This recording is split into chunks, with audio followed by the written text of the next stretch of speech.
Thank you all for taking the time to come tonight. I've been so looking forward to being here at Little Rock.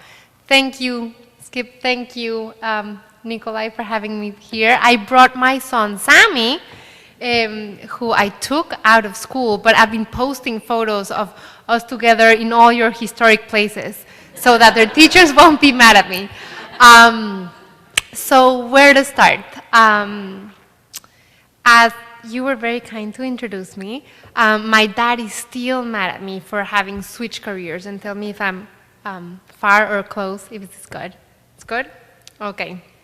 He still cannot believe that I traded a career that I had worked for and that he paid for so many years. And to this day, he'll ask me, well, how's that thing of yours washing dishes? I haven't looked back. I love it. So where to begin?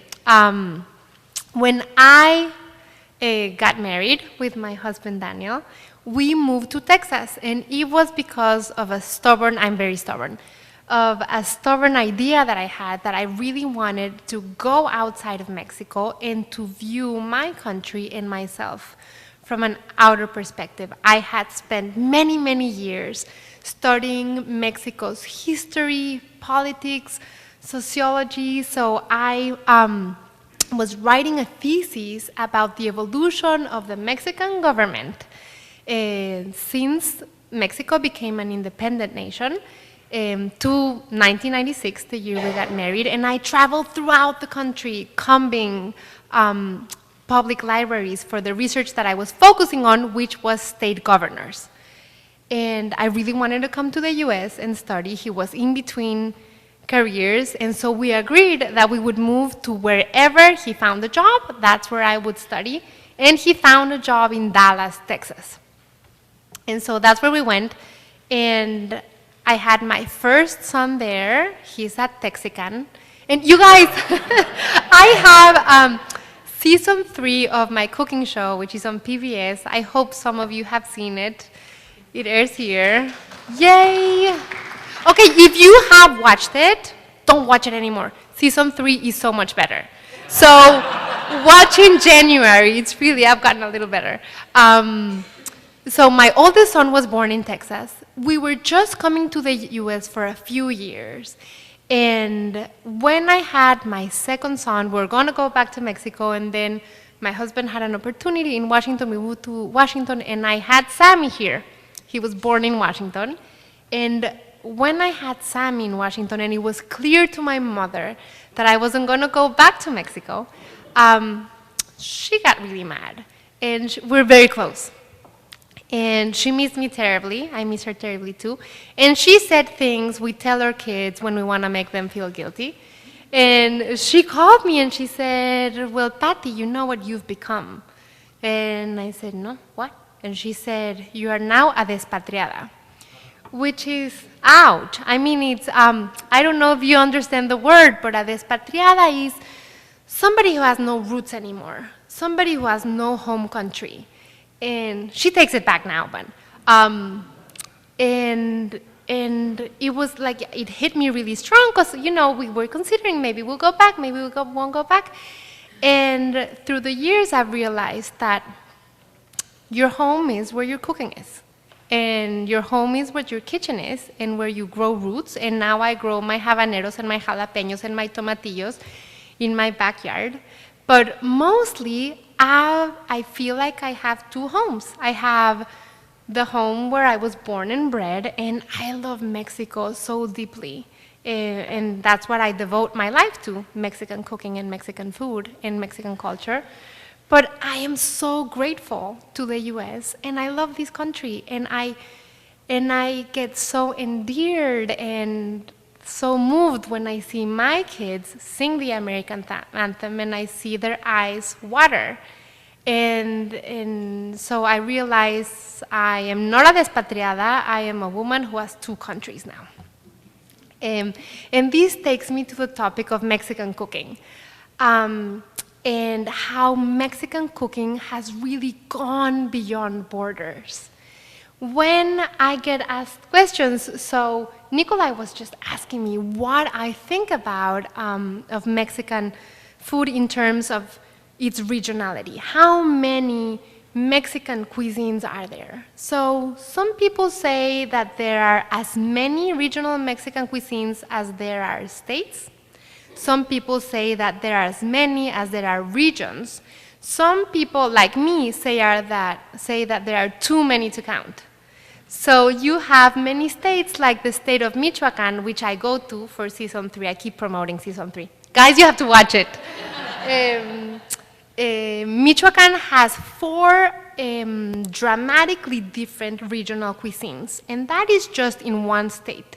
And within those regional cuisines, you have family trends and family recipes. So you could even say that there are Gomez-style recipes and De La Guardia-style recipes. I mean, it can get really, peculiar.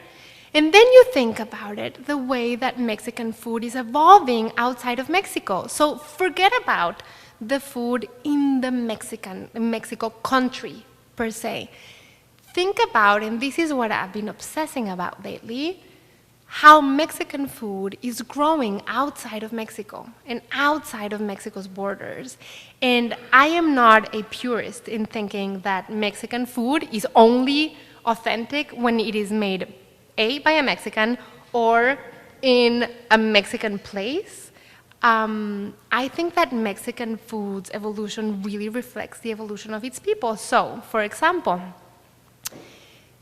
I was just looking at numbers because I'm teaching a class on the evolution of Mexican food at the Mexican Cultural Institute in DC. If anybody from here is ever in DC, I do cooking demos and dinners, and they're a lot of fun. And the one that I'm doing on Thursday is on the evolution of Mexican food in the US. And so I've started researching a lot about Mexican communities in the US. So there's a stark difference between the Mexican food that is prepared, say, in New York, because Mexicans from Puebla, from the state of Puebla, have mainly moved to New York, and they bring with them the way of cooking from that region, the ingredients they use, but then they have to blend it to what they have found in the place they get established. So you get that kind of cooking, or you get the California Mexican, the Tex-Mex, which I joke about Mex-Tex, because as time moves on, Tex-Mex is really becoming more of a Mex-Tex thing in a beautiful way, in that Tex-Mex is evolving to incorporate more and more Mexican ingredients that are now available, and the American palate has opened incredibly, not to only have taco night somewhere outside, but to have taco night at home. And so talking about the different kinds of regional Mexican food, one really has now to consider the United States. And to me, that is a beautiful thing, because it is a bridging of cultures that is not, it doesn't clash. It just comes more natural when you're sitting at the table and cultures can mingle and share the good things that they have, then it is a much more positive way of viewing things. Now, how did I get into this? I wanted to be an academic, and I studied for many, many, many years in Mexico, and worked in a think tank, and then when I moved to the US, I still was working in a think tank and writing my thesis, and I love Mexican food, but I have to tell you guys, I was a terrible, horrible, awful, dreadful cook. Awful. I don't know how my husband ate the things that I was making, because I was really, really, really bad. But I come from a family of really, really accomplished cooks. So I'm the youngest of 4. My oldest sister has and runs a restaurant in Mexico City, and ever since I can remember, she used to give cooking classes to kids in our neighborhood, and she used to cater when she got out of high school. My next sister, who is the fancier cook of us all, trained in Paris, and she's a pastry chef. She's phenomenal, and she has a restaurant in Miami. She also has a food truck of cupcakes. And then my next sister is vegan. And she's a fabulous cook. She came out with a book like 10 years ago about healthy eating and healthy eating. And I have to tell you, my sisters are all so beautiful. I was the ugly duckling in my family. I did not wear a dress until I got married, seriously. And I used to define myself, so me and my sisters get along very, very well, but I used to define myself different from them. So they were all into, eating and cooking, so I wanted to be, an intellectual, a musician, or things that had to do with the brain, right? Because I wasn't so pretty. And as we grew older, they got more and more seriously into the cooking, and I was already labeled, you know what we do to our kids? I mean, I do it to mine too. We sort of label them in these boxes, and then they fulfill those labels and sort of prophecies that, so I kept thinking, I'm the academic, I'm the intellectual, not into cooking, yes, into eating very much so. My parents are also very much into eating. My dad also runs a restaurant into Mexico City, but he's trained as an architect, but then ended up in cooking as well. So when I moved to Texas and I became insanely nostalgic about Mexican food and Mexican cooking, and I started cooking just to feel at home. Because here I was in the middle of Texas with my husband traveling all the time. I still didn't have kids, and the only thing that made me feel nurtured and at home, we didn't know many people, was cooking those foods that I grew up eating, and I had no idea how to cook them, so I used to call my sisters and call my mom how to make things. But then I'm a very curious person, and as you can tell, I like to talk a lot, so you'll have to tell me when to stop, because I can keep on going. And I started asking everybody in Dallas, at the gas station. If I heard somebody speak Spanish, I would say, hey, how do you make your rice? And how do you make your salsa? And do you know how to make tacos sudados? So suddenly from living in Mexico City, which is very self-absorbed, Mexico City is the biggest city, the biggest center of metropolitan life in all of the country. And Mexicans have a reputation for, have you heard the word chilango? Just very self-centered. Mexico City. I don't know which city would compare here in the US. Maybe New York? So I had lived all my life in Mexico City, and suddenly I'm in Dallas, Texas, and I'm meeting Mexicans from all of these states and regions that I had never been to as a Mexican. So I start cooking all of these things at home, and what starts to happen is that the more I live away from Mexico, and the farther I move from Mexico, because then we moved to Washington, the deeper and the closer I felt to Mexico, and the hungrier I was to research, these food that I grew up with, and these dishes that I grew up with. So I was cooking a lot, but I was still focusing on being an academic and working on a think tank.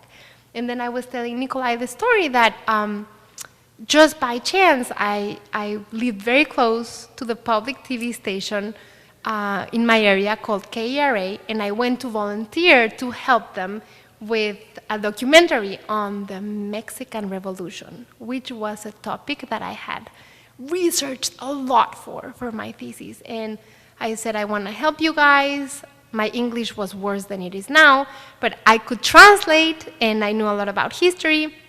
And they said, no, thank you, we're done with that. But we have a cooking show that we can get help with. And I'm like, oh no, the cooking thing again. So I love public TV. And I said, okay, I'll help you with that. And I started traveling with them to regions again of Mexico that I didn't know and I hadn't traveled to as a Mexico City native. And suddenly this world opened in front of me of my own country, but viewed, first of all, with the nostalgia that I was carrying, right? And then also I saw my home country through a different light. I mean, forget about the nostalgia, but I knew so much about the history and geography and sociology and everything that had happened because I had studied from the whatever century. My thesis, you guys, is something like this. It took me 4 years to do. So you can just imagine how much research I did on the political institution side. But suddenly I was looking at my country just from the food standpoint.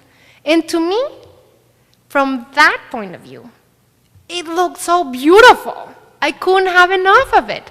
So I was on the production side of the program, helping them set up interviews with the best cooks and the best stories. And I came back home so happy, and it had been the happiest working experience of my life. And my husband was like, see, you have to jump into cooking. That's what you have to do. You have to cook. And as I was telling some friends today at lunch, I thought, oh no, I thought I married a very progressive man, but I married a Mexican macho. He really wants me in the kitchen. He doesn't want me to work. He wants me to just have babies, which I love. But he doesn't want me to work. He doesn't want me to develop professionally. And unfortunately, my parents divorced. And the one thing my mom hammered into my head, like day in and day out, is you have to be self-sufficient, you have to be self-reliant, and don't ever trust a man, and work and make your own money. So I kept thinking, my mom was right. So I kept, no, Sammy, I love your dad. He's wonderful. And he was right, by the way. So I was like, I'm not going in the kitchen. That was just fun. I'm serious. I'm going to work very hard, and I'm going to be a researcher, and I wanted to contribute with ideas, And so I went back to school. I went to Georgetown, did a wonderful master's program in Latin American studies. So what happened there was that, okay, I already saw Mexico from the US, and I already saw myself as a Mexican from the US, and all the myths that have to be broken. So yeah, I know I don't look like a Mexican, but I am a Mexican. And you think all those things about Mexican food, but that's not the real Mexican food. In this program at Georgetown, it was focused on Latin America. So suddenly I started learning about Mexico, not only in the obsessive US-Mexico relation, which I have to tell you, Mexicans, we are obsessed about it. But suddenly it was the whole panorama of the differences and the similarities with other Latin American countries, and it was just fascinating. And when I finished, I thought that my dream job was to work in this think tank called the Inter-American Dialogue in Washington, D.C. It is an extraordinary think tank. They do really incredible work. It was really hard to get a job there. I interviewed and interviewed and interviewed, and in the end, they finally ended up creating a position for me because there was no position. And I was so thankful and so grateful and so excited to start working there. And I would take the kids to the morning to the bus stop and dress up, show up in the office, and then I would be miserable. And I kept thinking, there's something really wrong, really wrong. I'm not working hard. I need to engage in more projects. I need to do more things. And then, like, my highlight of the day would be to go to lunch and to talk to people in the office about what we would have for lunch. And since it's Washington, D.C., it's really international. There's a lot of Korean, Vietnamese, Indian, so I would just, that's what I would do, like work a little and plan what we would have for lunch, then talk about how that Indian thing compared to the Mexican thing, and then go back to work and think I have to work harder because I'm not liking it, would go back home, and then my husband would say, Patty, you're terrible for politics. You don't know anything about politics. You don't know, he would quiz me. Who's the president of France? And I'd be like, hold on. And he would say, all you do is bring cookbooks to bed at night and cook in your spare time and test all these crazy things. You have to go into cooking. So until finally, I got asked to do this report on the evolution of democratic institutions, which was, a great thing. And then as a tail to that, they asked me to focus on the differences between the transition to democracy in Peru and in Mexico, which is really two fascinating stories. But I like knew them already, and I started researching the differences on Mexico and Peru's ceviches. And, and I was like, now this is really fascinating. And so, and so I was desperate. I was really desperate. I did not know what was going on with me, So I went and sat down. He's a really good friend, the president of the Inter-American Dialogue. He had been my teacher at Georgetown. He was the one who created this position for me. So it took a year for me to have the guts to say, it's not working for me. You can find somebody who can do something better for you. All I'm doing is researching about food. And so he's like, no, Patty, let's engage in this project or this other project. But I knew that it wasn't going to work. And so resigned without a job, without knowing what I was going to do, but I was really that unhappy. And, with a husband, and by then I had 3 kids, and I thought I'm just going to take the plunge. And of course my dad was beside himself. All those years of education, and we paid your college education, and you want to wash dishes? And okay, now I'm really passionate about those topics. One day, when I have a sturdier platform, I really want to create an organization of some form to help bring dignity to the people that work in the kitchen. I mean, especially in Mexico and in the Latin American cultures, it is looked down on. And I really think that cooking goes beyond keeping traditions and goes beyond tying up communities and people and keeping history alive in a delicious way. But it also it's what keeps us going. So that's why I decided to focus on home-style cooking in my cookbook. Because yes, you can have fancy food here and there, but what people really live from on a day-to-day thing is home-style cooking, which I think is a beautiful thing. I know I've jumped through so many topics, but I'm a woman and I multitask, I guess.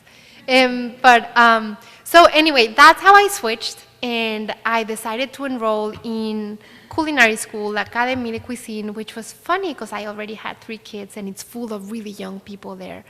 But I realized that I loved it, and I started creating a curriculum on how to teach Mexican cooking, not only how to make a recipe here or there, but to get the knowledge of the ingredients and the traditions and the legends and the different communities. And what has happened is that with time, I keep on getting more and more and more ideas on what topics to cover, including the evolution of Mexican food in the US, which has really not much to do with Mexico anymore. I mean, it's what's happening here in the US, and of course there are ties and there are bridges, and there's such a beautiful thing about connecting the 2 cultures and the 2 peoples. But when you think about numbers, I was just looking at some research studies from the Pew Hispanic Center, and the largest group, so the Hispanic group in the US, it's like 20% almost of the population, and of that 20%, like 65% is of Mexican origin. But it's not Mexican origin of Mexicans that just came now. It's not even like my kids who are Mexican American. And they call themselves American, and I say, you're Mexican American. But it's, all those generations and groups of people that maybe are Mexican American for 4 or 5 or 6 generations, who one day woke up and they were American. So politics aside, just jumping into the fun part of cooking and recipes and connecting people, I just find that it's a fascinating topic and something that everybody can relate, because everybody has an immigrant somewhere in their family, their neighbor, their friend, their husband, and so it's stories we all can relate to. I guess I can keep on going, but maybe we can open it to you call the shots. Whatever you want to do, Patty. We're here for you. But sure, we can start the discussion. Anyone have any questions? And we'll get a microphone to you. Hold on a second. Will you talk a little bit about recipes and ingredients? Absolutely. So is there anything specific you like, chilies or regions or?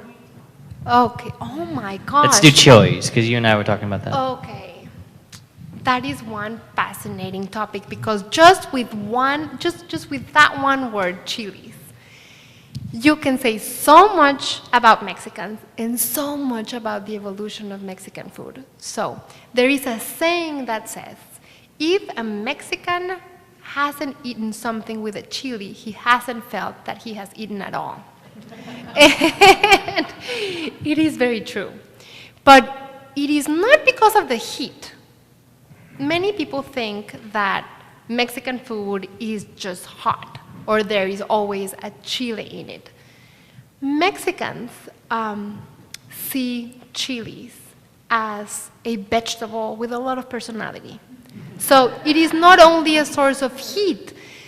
You have maybe 100 different kinds of fresh chilies, and then you have maybe 100 different kinds of dry chilies. And the more fascinating thing is that one chili, okay, you guys let me know if you're familiar with these, but everybody knows a jalapeno, right? Who knows a jalapeno? Okay, yay. Who has cooked with jalapeno? More yay? Okay. The jalapeno is a gorgeous fresh chili. All of the chilies can be capricious. You know, you can have a tree of any kind of chili and one right next to the other may be a little bit hotter than the other. But the fresh jalapeno, when it is picked ripe and then dried and then smoked, it turns into a chipotle. So Mexicans have been drying chilies for centuries and centuries and centuries, and they started doing that to preserve the ingredient. So you can't get fresh jalapenos year-round, but if you dry it and you smoke it, you can preserve it for really a century. I mean, really, it's just sturdy, cheap ingredients. And a fresh jalapeno tastes nothing like a dried, smoked chipotle. The fresh jalapeno is grassy, it's crisp, it's bright.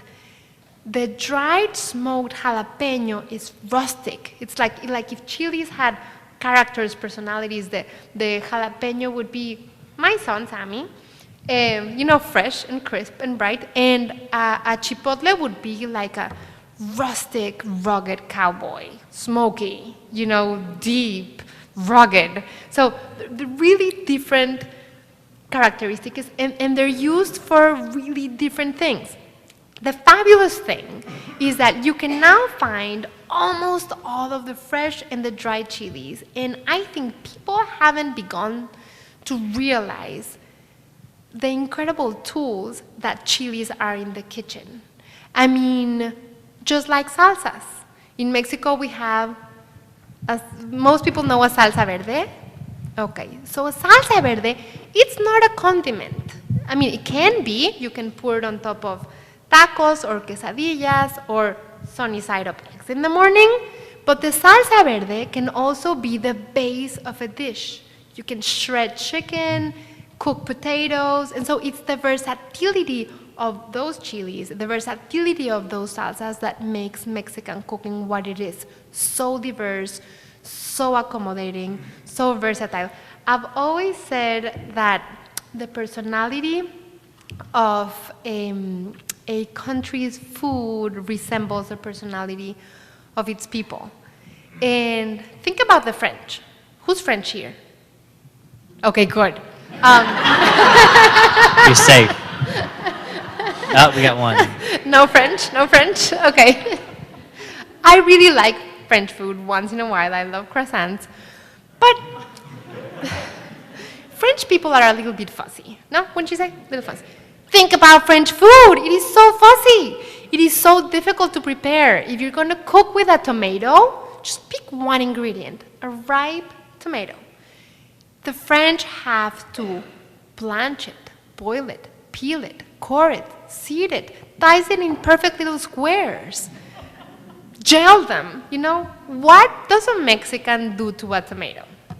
If you're going to use it raw, we just chop it, with the skin and all. We'll remove the core, if we remember. And you make a gorgeous pico de gallo. If we're going to cook it, we literally char or roast it. And, oh, I'll get into that because that's another great topic. You char or roast it or boil it, depending on different flavors that you may want to get from the tomato. And we add the whole thing in the blender and puree it. So we love the flavor of the seeds and the juice and the skin, and if you char it, you want to keep that toasted skin because it makes it rustic. So I just, just to compare, why did I talk about the French? I don't know.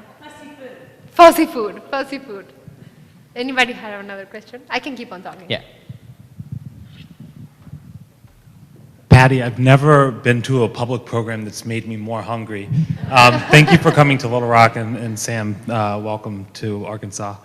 I remember growing up in Miami, and I remember there was like headline news about sales for salsa Yes. overtook ketchup, and that was a big thing, right? And really talking about demographic shifts. Do you think one day tortillas are going to be more commonplace than morning toast? Yes. And you know what? It's not too far away. I just saw, this is what's happening, which is really fascinating. I just saw in the Business Insider, there was this article. I tweeted it, I think, yesterday. Whoever is in Twitter, guys, say hi on Twitter and we'll tweet. As Sammy knows, I'm a lot into Twitter. He's, Ma, leave your phone.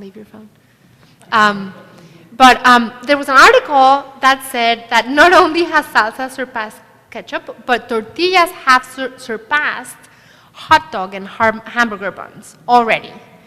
But the thing is that it's not like Mexicans have taken over the US, or Mexican food has swiped hamburgers from the planet.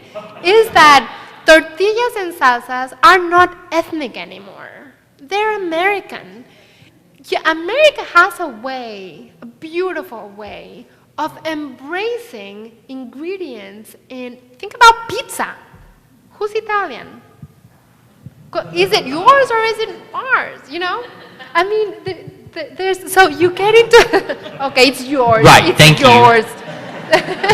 Give us something. But it's really fascinating because, for the Mexicans living here, let me tell you, it's great to have great tortillas when you're a Mexican. Please don't heat tortillas in the microwave. Heat them in a cast iron pan or a comal or straight in the fire or in a skillet. The tortillas, people don't realize, I don't know why I'm getting into this topic, but I need to, okay? So corn tortillas are really like pita bread. When you reheat them, they have to puff a little. If you don't let the tortillas puff a little, there's this air that has to heat up inside of the tortilla. And when it puffs, it lets you roll the tortilla. It becomes malleable. You can play with it. It adds a layer of toastiness to it. When you grab a stack of tortillas, wrap them in foil, and put them in the oven or in the microwave, you're just making a mushy thing. Just felt I needed to say that. Public service announcement. Yeah. Mole, have you researched mole? Because I don't seem to find good mole. Tell me again. Mole. Oh, mole, yes. Okay, that is another fascinating topic. In fact, who listens to All Things Considered? Here, okay. So listen to All Things Considered around Halloween, October 31st or November 1st, because Melissa Block and Melissa Gray just came to my kitchen to make Day of the Dead bread. If anybody has tasted it, I made some for them. And also a pumpkin and ancho chile mole sauce. Okay, so I came up with this. Who's had dinner, guys? I made up these pumpkin and ancho chile mole sauce for all of you Americans. Although now I am also an American. I'm a dual citizen now. Anyway, that you should have seen my mom when I told her that. What is a mole sauce? The word muli comes from the Nahuatl word, which was the language that Aztecs, the main tribe that lived in Mesoamerica, called when you mash or ground ingredients together. That is a muli, okay? So the mole sauce, the most famous of the mole sauces, and everybody thinks about this when someone says mole sauce, is the poblano mole, the mole poblano, which is what some people refer to as the chocolate sauce. Well, the mole poblano has like 35 ingredients. One of them is Mexican chocolate, and it's like a tiny piece like this. But for some reason, people refer to that mole as the chocolate sauce. It is delicious. But just like there is mole poblano, there are hundreds, if not thousands, of mole sauces. What defines a mole sauce? First, there has to be a chile involved. It can be dried, it can be fresh. Most times, there will be a combination of chilies. Now, not because you throw a jalapeno in a pot and puree it, does that make it a mole. You have to have a chile involved, but then the dish has to make sense. And the ingredients that go in there go through, it's easy, it's basic processes of basic Mexican cooking techniques. So for example, and I have this recipe in my blog, the ancho, chile, and pumpkin mole sauce. It has only like 7 ingredients, okay? It has ancho chilies, which have to be toasted for 10 seconds and then rehydrated. It has onion, garlic, it has cinnamon, cloves, and allspice berries. But all of those, and almonds, but those ingredients are charred or roasted. So what happens? You are transforming an ingredient. You are turning it into something different. Think about an onion. Think about a raw onion. It's just like the raw fresh chili. A raw onion, it's pungent, it's crispy, it makes your eyes water. It's, it's bright. Think about a charred or roasted onion. Who has charred or roasted onions or eaten charred? Okay. So it's like this, the hidden personality of the onion comes out. It's like a, what did Freud used to call that? Like your hidden personality. The superego. The alter ego. Yes, the alter ego. So I always say that when you char or roast an ingredient, think about fire roasted tomatoes compared to fresh tomatoes. It's like their alter ego comes. So the charred onion is sweet, it's rustic, it's softer. Moles have ingredients that have gone through that. And then they're pureed. And then, so usually there's a chile, and usually there's vegetables, either onion, garlic, or tomatoes, or tomatillos. Usually there's spices, some nuts, sometimes, and then everything is pureed. And then that sauce that results from that mole mixture is taken a step further, and you take a pot, add a little bit of oil, add that sauce in there, and let it make sense. Just cooks and cooks and cooks until it all thickens and seasons and comes together, and the ingredients really marry in the pot, and then you have a mole sauce. So, it's hard to define what it is or what it isn't, but it is not a sauce mixed, with chocolate and peanut butter and chipotles from a sauce. And then, there's just so many interpretations. So you can know what a mole is, and you know what a mole is not. Yeah. Would you tell us a little bit about your fish dishes, because they have great fish? Yes! So many fabulous fish dishes. Okay. So most of the food and dishes that I have there My kids know by heart because I repeat them so much. And this is what I wanted to get to with the questions about the chilies too, is that when talking about the mole sauces and the salsas and the chilies, people have the misconception that Mexican food is overly spicy, overly condimented, but that's because some people aren't familiar with those simple processes of toasting or charring or cooking again certain things. They just think it's over condimented. So if you find something, a recipe that has a pinch of cumin, it's likely Mexican. If you find a recipe that has 2 tablespoons of cumin, it's Tex-Mex, the old way, not the new way. The same thing happens with fish. Most of the beautiful Mexican cooking that I grew up with, and most Mexicans or people that like Mexican food eat at home, is simple food. For example, the fish. There is a recipe in there that's called Pescado Rodrigo.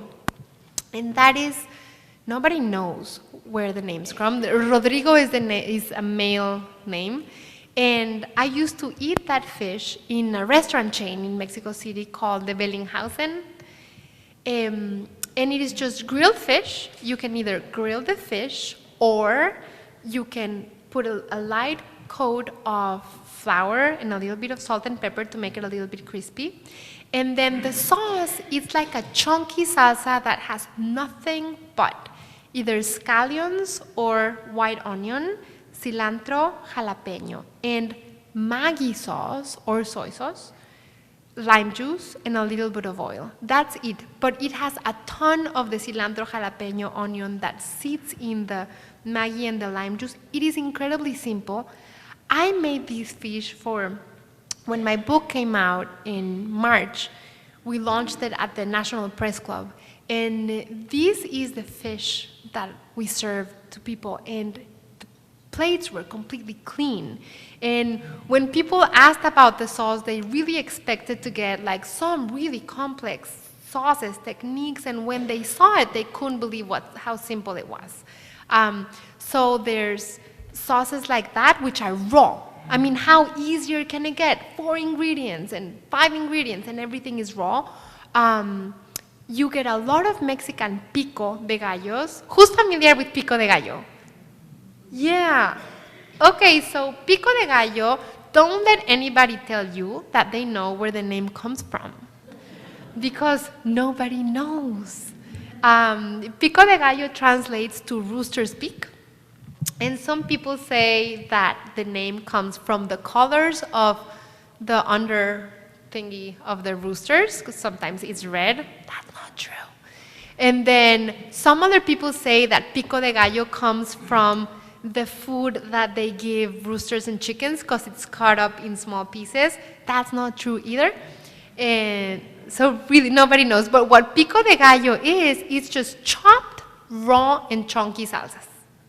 And you start from the basic ones that you guys know: onion, tomato, jalapeno or serrano, sometimes cilantro, lime juice, always, not lemon juice, please, and a little bit of salt. And if you want, you can add oil, and if you don't want it, you don't have to.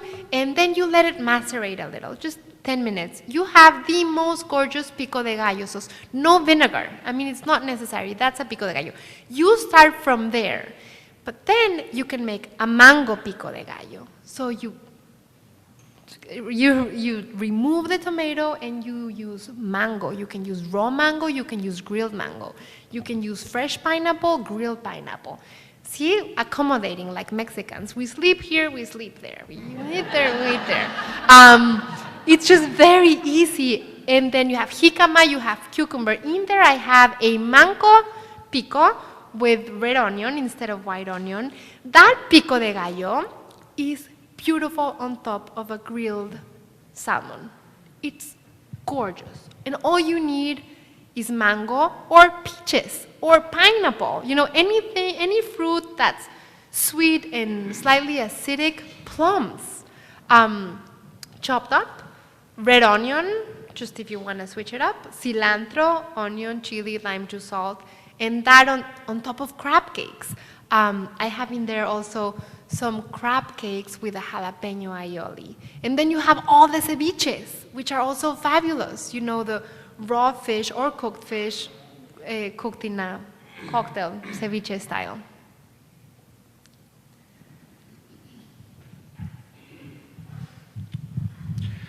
A friend of mine went to Mexico years ago and came back and taught me how to cook a process called sweating. Tacos? A process called sweating, yes. Yes, and do you know of any other culture that cooks that way and describe the process? Yes. Was that with tacos or was that with meats? Vegetables, okay. So the techniques, that's all techniques of Mexican cooking, were either by sweating, which you just, or in underground pits. For example, who's heard of barbacoa? Okay, it's really old-fashioned methods that started ages ago, where they used to dig holes and light them up, and that's where they would cook meat or tamales, and then there's been a process of replicating it in a modern kitchen. So, for example, I have a Thanksgiving turkey. Who listens to Splendid Table? No? Radio show? Yes? Okay, so they're gonna do that. You like food programs, yeah. I have this Thanksgiving turkey that's made in the pibil style, which resembles the sweating technique. I don't know if we're talking about the same thing, but the turkey is in a marinade of achiote, like a pibil sauce, and then it's completely wrapped in banana leaves. And then it's sealed with aluminum foil and put in the oven. And when you take it out, the thing just comes apart. It's the most succulent meat ever, and it's just because of that intense heat in there steaming with the fragrant banana leaves. It's super exotic. Then there is the very famous tacos sudados. So I don't know if you're maybe referring to that as well. The tacos sudados, and I know it sounds gross because it translates to sweaty tacos. But the way these are made, okay, it's the tortillas, the corn tortillas. And this is also a thing that has been lost in translation.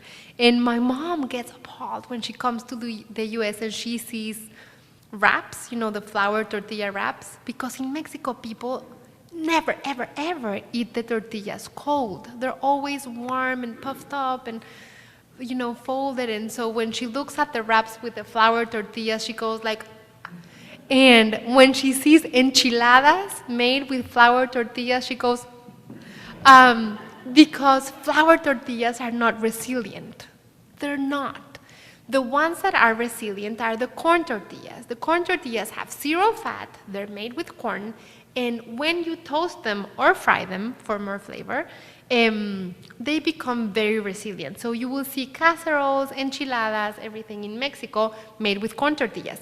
For the tacos sudados or sweaty tacos, the tortillas are toasted and then they're sunken in a salsa, guajillo chili, red tomato, green tomato, and then they're toasted or fried again, and then they're stuffed, and then they're stacked in a basket that's entirely covered with plastic, and a cloth is put on top, the plastic is wrapped, and then the sellers go out with those tacos out in the street, and that's why they're called sweaty tacos, and they're incredibly delicious.